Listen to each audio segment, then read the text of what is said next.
নমস্কার and welcome to notebook. আমি গার্গী এবং আজকে আমরা চলে এসেছি আমাদের ডেইলি কারেন্ট অ্যাফেয়ার্স ক্লাসে। আজকের এই ক্লাসটা কিন্তু লাইভ ক্লাস না, আমরা এই ক্লাসটাতে মেইনলি প্রিমিয়ার হচ্ছে, মানে প্রি রেকর্ডেড ক্লাস প্রিমিয়ার হচ্ছে, ঠিক আছে। আজকে আমরা 27 এবং 28 অগস্ট কারেন্ট অ্যাফেয়ার্স ডিসকাস করব। আগামীকাল আমাদের লাস্ট কারেন্ট অ্যাফেয়ার্স এর ক্লাস ডেইলি হচ্ছে অগস্টের।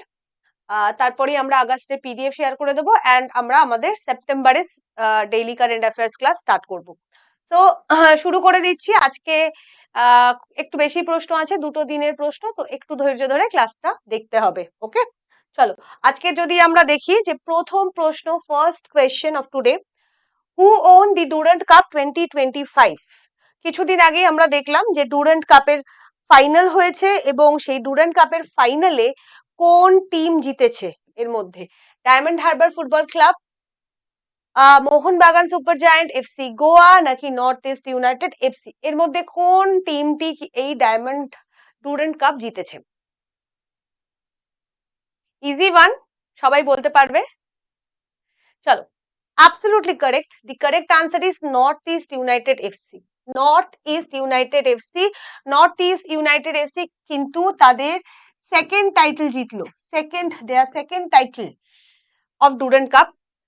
তারা ফাইনালে খুব ভালো পারফরমেন্স দেখিয়েছে এবং 6-1 ডায়মন্ড হারবার এফসি কে হারিয়ে 134তম এডিশন অফ ডুরান্ট কাপ কিন্তু জিতে নিয়েছে।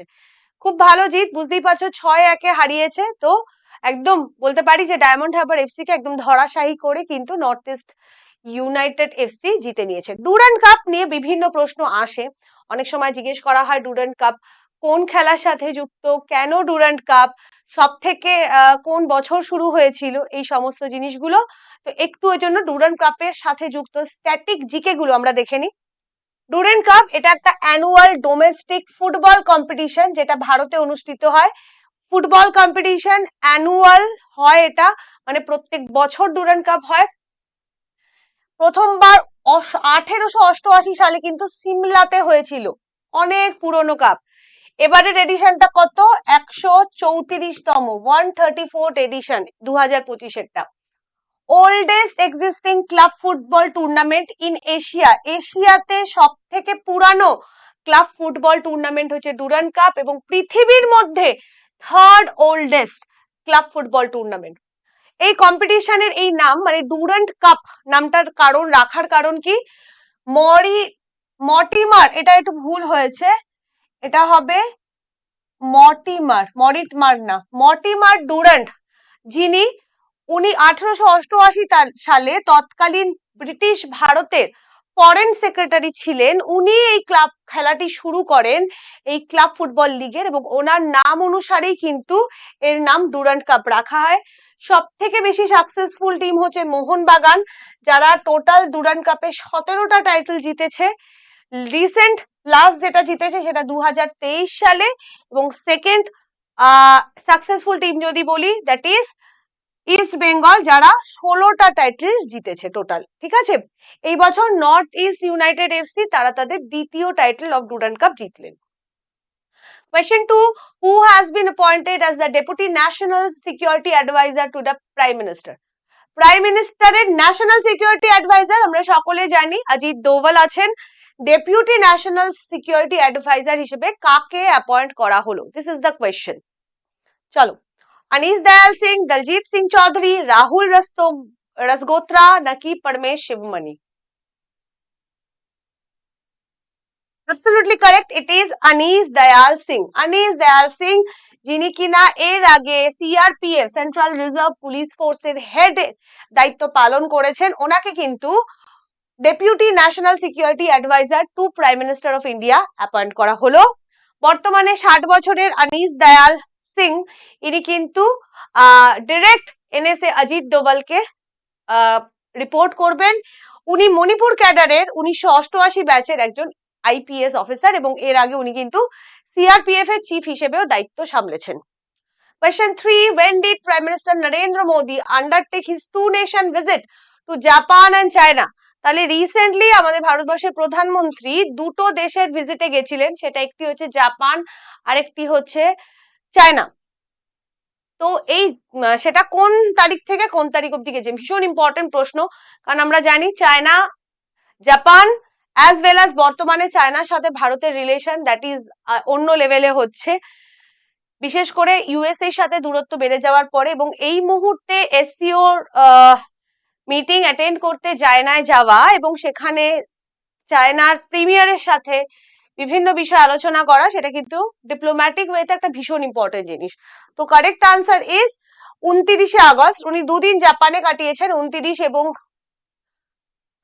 30, এবং তারপরে চায়নায় এসছেন 31 এবং 1 সেপ্টেম্বর। ঠিক আছে।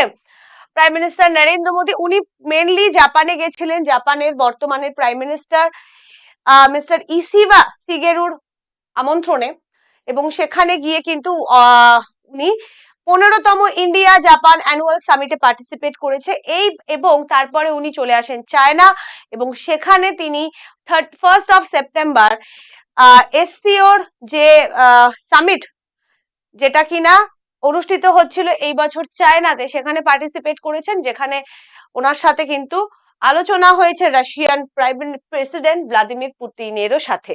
ঠিক আছে, চলো। So this is the two most important, Narendra Modi with PM of Japan and Narendra Modi with Xi Jinping.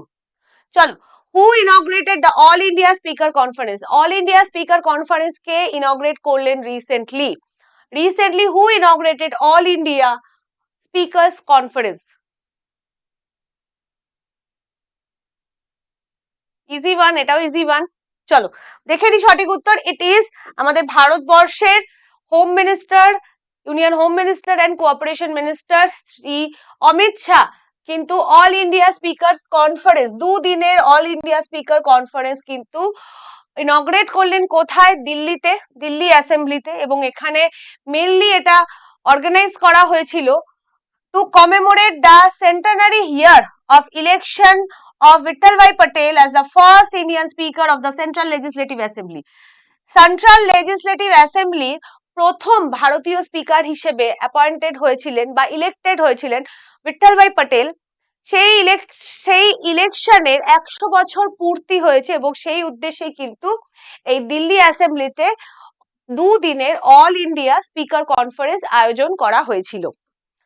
5 নম্বর, who has officially joined the international big cat alliance? ভীষণ ইম্পর্টেন্ট প্রশ্ন। আমি এখানে ইন্টারন্যাশনাল বিগ ক্যাট অ্যালায়েন্স নিয়ে আলাদা করে আলোচনা করছি না, জাস্ট ওয়ান লাইনার হিসেবে বলো যে রিসেন্টলি কোন দেশ, মালদ্বীপ, শ্রীলঙ্কা, বাংলাদেশ না নেপাল, ইন্টারন্যাশনাল বিগ ক্যাট অ্যালায়েন্সে জয়েন করলো?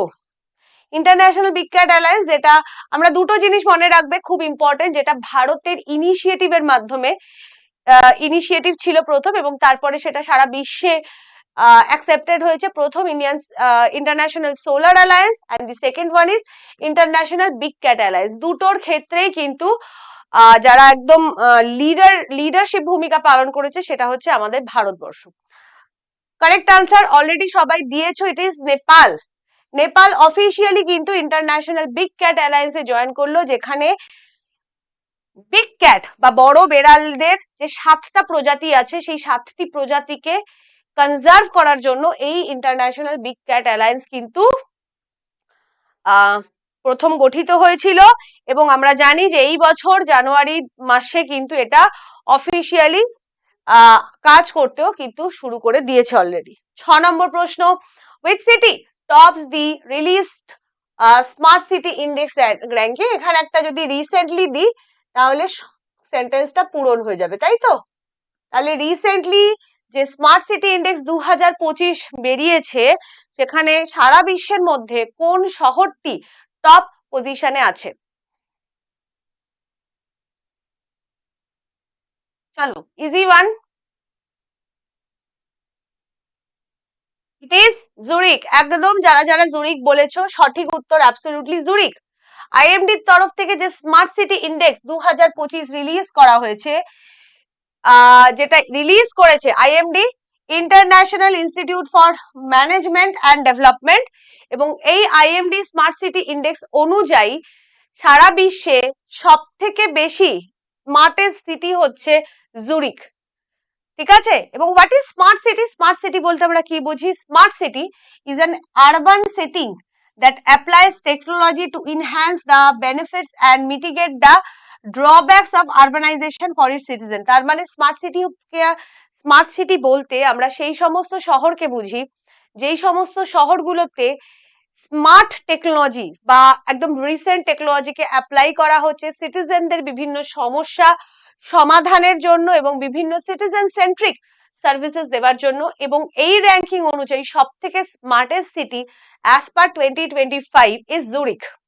ঠিক আছে, জুরিক স্পেলিংটা একটু এখানটা ভুল লিখেছি, এটা সি হবে। তারপরেই আছে অসলো, তারপরেই আছে জেনেভা, তারপর হচ্ছে দুবাই, তারপর হচ্ছে আবুধাবি।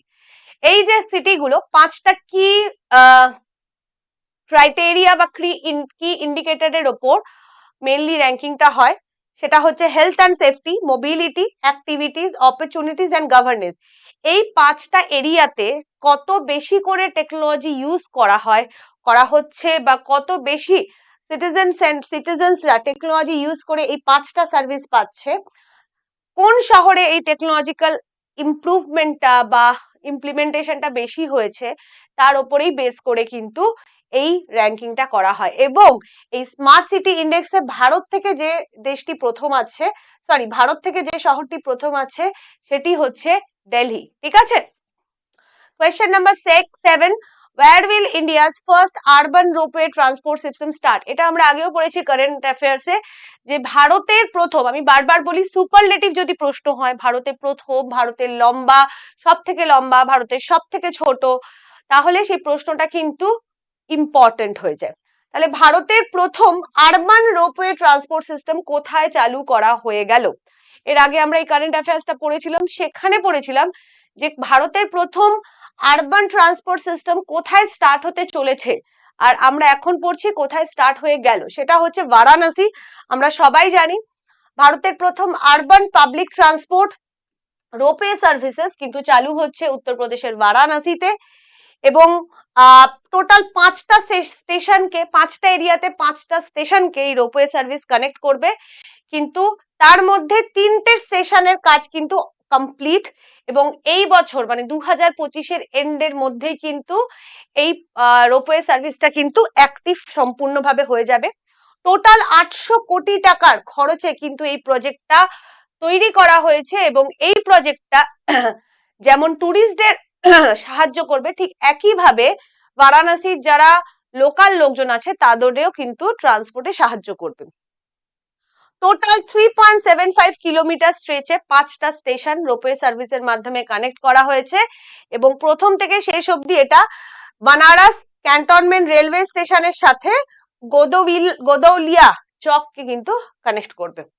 মনে করা হচ্ছে এই রোপওয়ে সার্ভিসের জন্য যে এই 3.75 কিলোমিটার যে স্ট্রেচ রাস্তার, এটা আগে লোকাল রোড ট্রান্সপোর্টের মাধ্যমে যেতে 45 থেকে 50 মিনিট সময় লাগতো, সেই রাস্তাটাই এই রোপওয়ে সার্ভিসের মাধ্যমে মাত্র 15 মিনিটে কিন্তু কভার করা পসিবল হবে। ISRO has announced that it will launch its heaviest rocket by 2025. What is the name of that rocket? তাহলে ISRO recently announce করেছে যে তারা 2035-এর মধ্যে, আমি বোধহয় 25 বলে দিলাম, 2035 হবে, তাদের সব থেকে ভারী রকেট সার্ভিস কিন্তু শুরু করতে চলেছে। আর সেই রকেটটির নাম কি? চলো, অলরেডি তোমরা বলে দিয়েছো, it is lunar module launch vehicle, option C হচ্ছে কারেক্ট। ঠিক আছে, লুনার মডিউল লঞ্চ ভেহিকেল, এটা ইসরো 2035-এর মধ্যে লঞ্চ করবে বলেছে ভারতের লুনার মিশনের জন্য। এবং এর মধ্যেই কিন্তু, এটার মাধ্যমে কিন্তু মুনে 2040-এর মধ্যে প্রথম আবারও ফার্স্ট হিউম্যান মিশন কিন্তু প্ল্যান করা হবে। এই যে লুনার মডিউল লঞ্চ ভেহিকেল, এটা প্রায়, এটার যে লম্বা সেটা হচ্ছে প্রায় 40 তলা বিল্ডিং এর সমান লম্বা এটা। এবং কারেন্ট সব থেকে যে মোস্ট পাওয়ারফুল রকেট আছে ইসরোর LMV-3, সেটাকে কিন্তু ছাপিয়ে কিন্তু এটা ভারতের সব থেকে পাওয়ারফুল রকেট হতে চলেছে। 9 নম্বর প্রশ্ন, the 14th edition of X-Maitri between India and Thailand will be held at, মানে 14তম এডিশন অফ এক্সারসাইজ মৈত্রী কোথায়, যেটা কিনা ভারত এবং থাইল্যান্ডের মধ্যে অনুষ্ঠিত হয়, সেটা কোথায় এই বছর হতে চলেছে?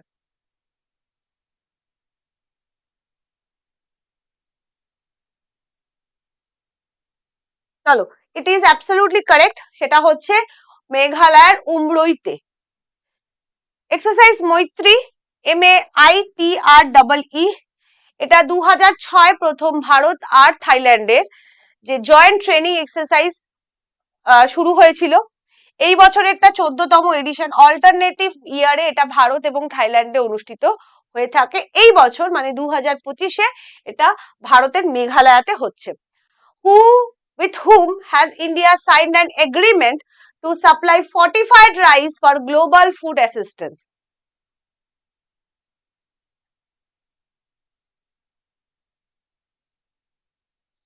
চলো, এটা 1 মিনিট একটু উত্তর দাও তোমরা, আমি 1 মিনিট আসছি।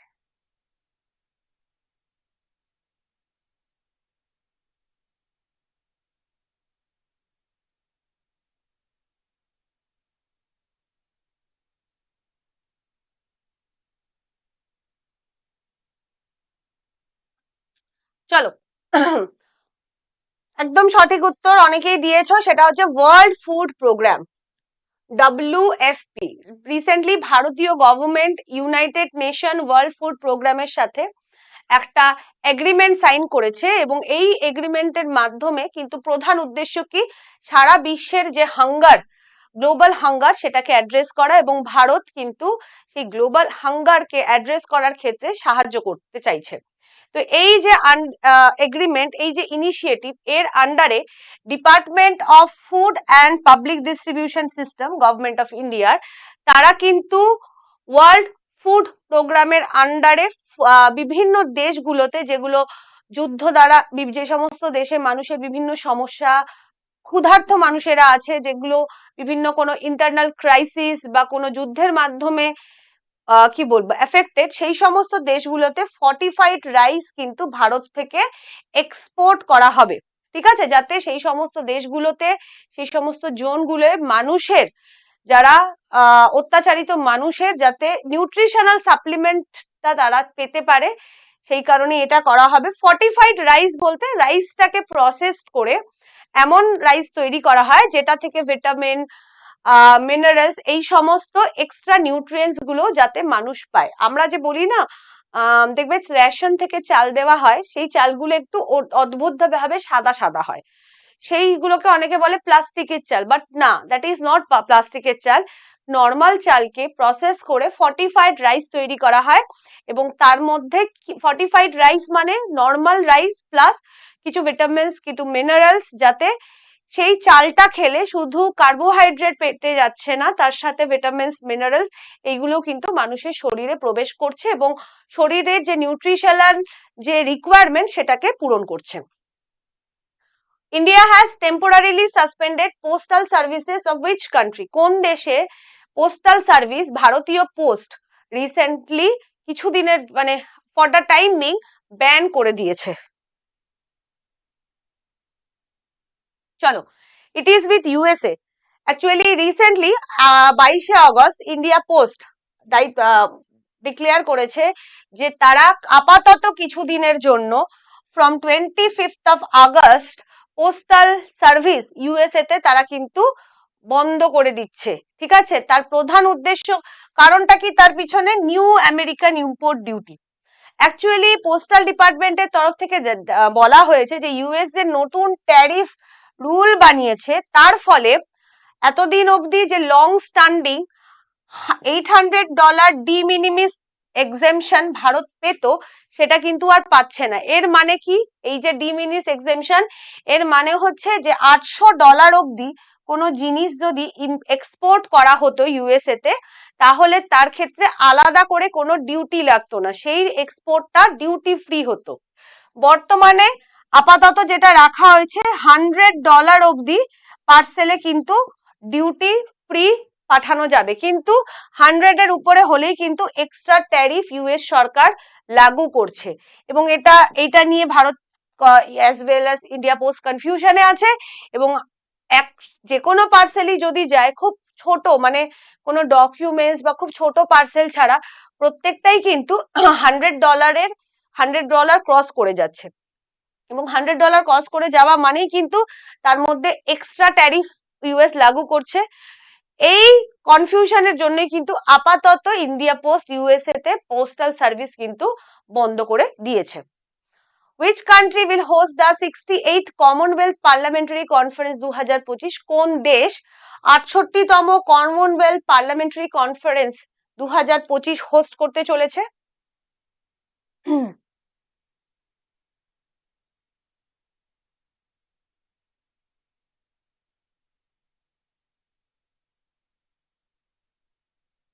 চলো, ইট ইজ যারা যারা বলেছো বার্বাডোস, সরি, যারা যারা বলেছো বার্বাডোস একদম সঠিক উত্তর দিয়েছো।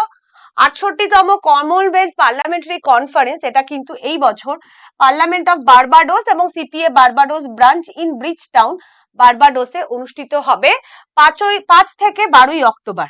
আর এই যে কমনওয়েলথ পার্লামেন্টারি কনফারেন্স তার থিম হচ্ছে the Commonwealth a global partner. Om Birla ভারতকে রিপ্রেজেন্ট করবেন, ভারতবর্ষের লোকসভার speaker Shri Om Birla in this 68th conference Commonwealth Parliament. Which medal has won by Mirabai Chanu in the Commonwealth Weightlifting Championship 2025? Mirabai চানু যিনি আমাদের ভারতবর্ষের স্টার ওয়েটলিফটার, উনি রিসেন্টলি কমনওয়েলথ ওয়েটলিফটিং চ্যাম্পিয়নশিপ 2025-এ কোন মেডেল জিতেছেন? চলো, ইট ইজ গোল্ড মেডেল।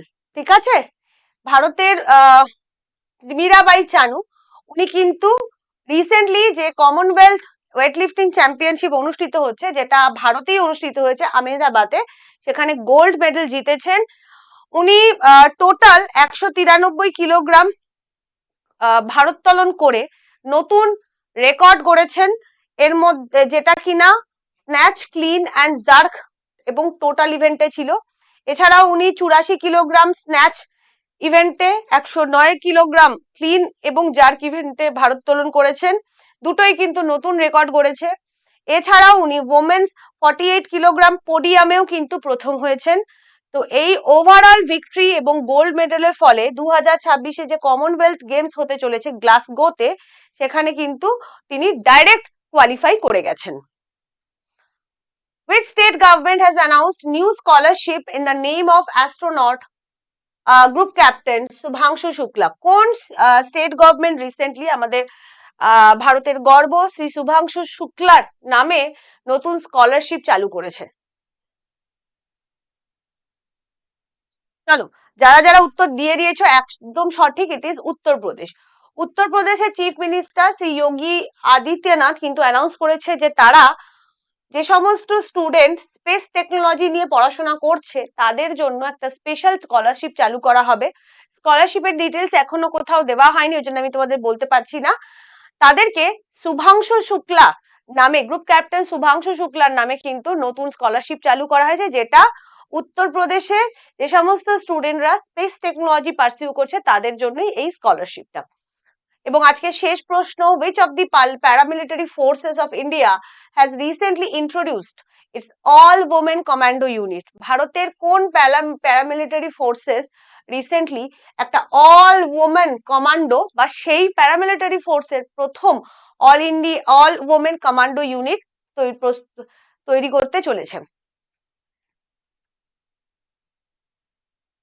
চলো, যারা যারা বলেছো CISF, it is absolutely correct. CISF central industrial security force, তারা কিন্তু প্রথমবারের জন্য অল ওমেন কমান্ডো ইউনিট চালু করতে চলেছে অলরেডি। এর প্রধান উদ্দেশ্য কি? সিকিউরিটি ফ্রন্ট লাইনে সিকিউরিটি ফোর্সের মধ্যে যাতে কোনো জেন্ডার প্যারিটি না থাকে, সেটাই হচ্ছে এটার প্রধান উদ্দেশ্য। রিসেন্টলি অলরেডি মধ্যপ্রদেশের রিজিয়নাল ট্রেনিং যে সেন্টার আছে সেখানে কিন্তু 30 জন মহিলা এই কমান্ডো ট্রেনিং অলরেডি নিচ্ছে, এবং তারপরে কিন্তু এই অল ওমেন একটা ইউনিট সিআইএসএফ এর তৈরি হবে। So this is all for today. সম্পূর্ণ ব্যাচ সবাই জানো আপাতত সম্পূর্ণ ব্যাচের অ্যাডমিশন বন্ধ হয়ে আছে। তোমাদের সকলকে বলবো যারা যারা আছো তারা একটু দেখে নেবে, একটু আমাদের টেলিগ্রাম চ্যানেলে থাকবে। যদি আর ব্যাচটা ওপেন করা হয় আমরা অবশ্যই ইনফরমেশন দিয়ে দেব, এবং খুব শিগগিরই আমাদের অলমোস্ট সমস্ত সিলেবাসই কমপ্লিট হয়ে যাচ্ছে আমাদের সম্পূর্ণ ব্যাচে।